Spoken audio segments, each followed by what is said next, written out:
दुश्मन के किसी भी सैनिक ने भारतीय सीमाओं के अंदर पैर भी रखा तो तबाह हो जाएंगे दुश्मनी हथियार। भारत की तकनीक का भयंकर तिलिस्म। भारत ने पहली बार लिया बड़ा फैसला, पूरी सीमाएं लेजर हथियारों की जद में। भारत के ऐदरसे हथियार पहली बार कर सकेंगे दुश्मन टारगेट को जलाकर भस्म। दोस्तों, हमने आपको पिछले वीडियोस में ये बताया है कि भारत लेजर टेक्नोलॉजी में काफी आगे निकल गया है। भारत ने काली लेजर का टेस्ट काफी समय पहले ही कर लिया था और अब इस हथियार में भारत काफी आगे निकल चुका है। अब दोस्तों, काली के बाद दुर्गा 2 जैसे शक्तिशाली हथियार भी तैयार कर लिए गए हैं।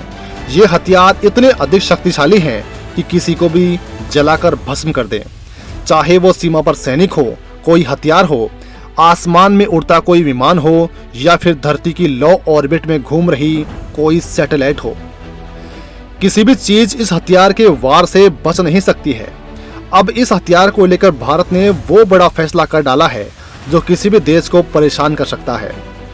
भारत का पड़ोसी देश पाकिस्तान तो इसके नाम से ही कांप उठता है, क्योंकि उसने काली का एक टेस्ट देखा था। खुद चीन को यह पता है कि यह हथियार कितना अधिक घातक है, तभी तो भारत इस हथियार के रेंज तक किसी के साथ शेयर नहीं करता है। यही कारण है कि अभी तक अमेरिका, चीन, इन देशों को यही नहीं पता है कि आखिर ये कितने घातक हैं और इनकी जद में क्या क्या आ सकता है। दोस्तों, यही कारण है कि भारत चीन और पाकिस्तान को लेकर अपनी सुरक्षा में कोई रिस्क नहीं लेना चाहता है और इन लेजर हथियारों को बॉर्डर पर उतारने का ऐलान करने जा रहा है। जी हाँ, भारत ने एक बटन दबाया नहीं कि दुश्मन वहीं का वहीं भस्म। किसी को कानो कान खबर नहीं लगेगी और दुश्मन की पूरी सेना तबाह हो जाएगी। भारत इन खतरनाक हथियारों की तैनाती पहले सीमा पर नहीं करना चाह रहा था, लेकिन चीन और पाकिस्तान मिलकर जिस तरह से भारत में घुसपैठ का माहौल बनाते आ रहे हैं, उसे देखते हुए जरूरी हो गया है। दोस्तों, हम आपको बता दें कि आखिर भारत के कौन कौन से लेजर हथियार भारत की सीमाओं पर तैनात होने वाले हैं, भारत किस तरह से उनका इस्तेमाल करने वाला है और इन लेजर तकनीक वाले योद्धाओं की ताकत क्या है, ये सब बताएंगे। तो वीडियो को आखिर तक जरूर देखिएगा। साथ ही ऐसे हथियार डेवलप कर रहे भारतीय रक्षा वैज्ञानिकों के सपोर्ट में इस वीडियो पर लाइक कीजिएगा और कमेंट में लिख दीजिएगा जय हिंद, जय भारत। भारत ने तैयार की सबसे अत्याधुनिक भीष्म दीवार। अब दुश्मन छोड़ो, परिंदा भी पर नहीं मार पाएगा। दोस्तों, चीन और पाकिस्तान जैसे दुश्मनों को देखते हुए भारत की टेक्नोलॉजी का इस्तेमाल भारत रिसर्च एंड डेवलपमेंट के साथ भारत की सिक्योरिटी में काम कर रहा है, क्योंकि टेक्नोलॉजी के साथ देश और दुनिया में होने वाला आतंकवाद भी तेजी के साथ बढ़ता जा रहा है और साथ में भारत में घुसपैठ और भी अधिक होने लगी है। इसलिए दोस्तों, बॉर्डर पर कड़ी सिक्योरिटी रखने की सख्त जरूरत है। जहां तक भारत के बॉर्डर की बात है तो इसकी सीमा 6 देशों के साथ लगती है, जिसमें पाकिस्तान, चीन, बांग्लादेश, नेपाल, भूटान और म्यांमार के साथ अफगानिस्तान शामिल है। लेकिन सबसे अधिक चीन, पाकिस्तान, अफगानिस्तान से भारत को सबसे अधिक खतरा है। वहीं चीन के साथ भारत के जम्मू कश्मीर, उत्तराखंड, हिमाचल प्रदेश, सिक्किम और अरुणाचल जैसे राज्यों की सीमाएं लगती हैं।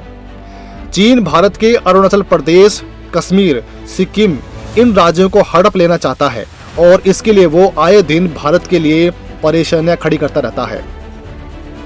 लेकिन चीन को मुंह तोड़ जवाब देते हुए भारत इन सभी राज्यों की सुरक्षा कर रहा है। दूसरी तरफ पाकिस्तान, जो भारत से आए दिन आतंकवादियों के साथ ड्रग्स और हथियार भेजने की नाकाम कोशिश करता है। इसका बॉर्डर जम्मू कश्मीर, राजस्थान, पंजाब, गुजरात इन राज्यों के करीब है, जहां से ये घुसपैठ करने की कोशिश करता रहता है। लेकिन यहाँ भारत पाकिस्तान के मंसूबों पर पानी फेर देता है। दोस्तों, अब दुश्मनों के लिए एक और बुरी खबर है, क्योंकि भारत अब बॉर्डर पर लेजर वॉल का काम शुरू कर चुका है। जी हाँ, भारत ने हाल ही में comprehensive integrated border management system को अपने बॉर्डर्स के पास लगाने का काम शुरू कर दिया है, जिसे स्मार्ट वॉल के नाम से जाना जा रहा है। इस तरह की तकनीक का इस्तेमाल अमेरिका भी कर रहा है। साल 2019 में अमेरिका ने मैक्सिको से अपने देश में ड्रग्स की सप्लाई और आपराधिक गतिविधियों को रोकने के लिए स्मार्ट वॉल को बनाने का ऐलान किया था। स्मार्ट वॉल किसी भी देश की सुरक्षा में लगाया गया एक ऐसा सिस्टम है जिसे तोड़कर आगे बढ़ पाना लगभग नामुमकिन होता है। इस तरह की वॉल में ड्रोन स्कैनर के साथ और रडार लगाए जाते हैं, जिसकी मदद से किसी भी तरह की एक्टिविटी होने पर रियल टाइम में पता लग जाता है। इस वजह से देश के जवानों को सीमा पर खड़े रहकर दिन रात सुरक्षा करने की जरूरत नहीं पड़ती है, बल्कि बॉर्डर के पास बने कंट्रोल या फिर देश में कहीं भी बैठकर ये काम हो सकता है। दोस्तों, हमारे देश की सीमाएं कई तरह की भौगोलिक स्थितियों से होकर गुजरती हैं, जैसे रेगिस्तान, बर्फ के पहाड़ या मैदान। इसके साथ ही यहाँ कई बार खराब मौसम जैसे आंधी तूफान और बर्फ गिरने पर सैनिकों का यहाँ पर तैनात रहना काफी मुश्किल हो जाता है, जिससे बॉर्डर की सुरक्षा खतरे में पड़ जाती है। लेकिन इस नए सर्विलांस सिस्टम की मदद से हर मौसम में बिना किसी परेशानी के बॉर्डर पर होने वाली किसी भी एक्टिविटी पर नजर रख सकते हैं। फिलहाल ये सिस्टम जम्मू में भारत पाकिस्तान की सीमा पर लगाया गया है। वहीं अब इसे बांग्लादेश और पाकिस्तान से लगती हुई 2000 किलोमीटर की बॉर्डर के इलाके में लगाने का काम किया जा रहा है, जो साल 2025 तक पूरा हो जाएगा। दोस्तों, इस स्मार्ट वॉल के खर्चे की बात करें तो एक स्मार्ट वॉल को बनाने का खर्चा बॉर्डर पर बनाई जाने वाली किसी भी तरह की दीवार से कम होता है। इतना ही नहीं, स्मार्ट वॉल को बनाने में कंटीले तारों के कंपैरिजन में कम समय लगता है। इसीलिए भारत सरकार इस तरह की दीवार को अधिक से अधिक मजबूत करके देश की सुरक्षा करना चाहती है, जिससे भारत सरकार दुश्मन की हर हरकत पर नजर रख सके। इजराइल से मिली भारत को तकनीक। दोस्तों, आपको बता दें कि जम्मू कश्मीर, पंजाब, राजस्थान और गुजरात की सीमा पाकिस्तान से लगती है। चारों जगहों पर भौगोलिक परिस्थितियों के मुताबिक सुरक्षाई दीवार बनाई जाएंगी। पंजाब और जम्मू कश्मीर में कई जगहों पर पक्की दीवार तो गुजरात के रण और सिर क्रीक में लेजर वॉल और लेजर बीम से बॉर्डर सील होगी। कैमरे, रडार और सैटेलाइट से कंट्रोल होने वाले सेंसर लगाए जाएंगे। इससे छोटी से छोटी हरकत की जानकारी कुछ सेकंड में ही मिल जाएगी। सबसे पहले जम्मू कश्मीर में पक्की दीवार बनेगी। यह 10 फीट ऊंची होगी। सैटेलाइट सेंसर कोहरे में भी सीमा पर पैनी नजर रख पाएंगे। बीएसएफ फिलहाल पंजाब में 45 स्थानों पर लेजर वॉल बनाकर जांच कर रही है।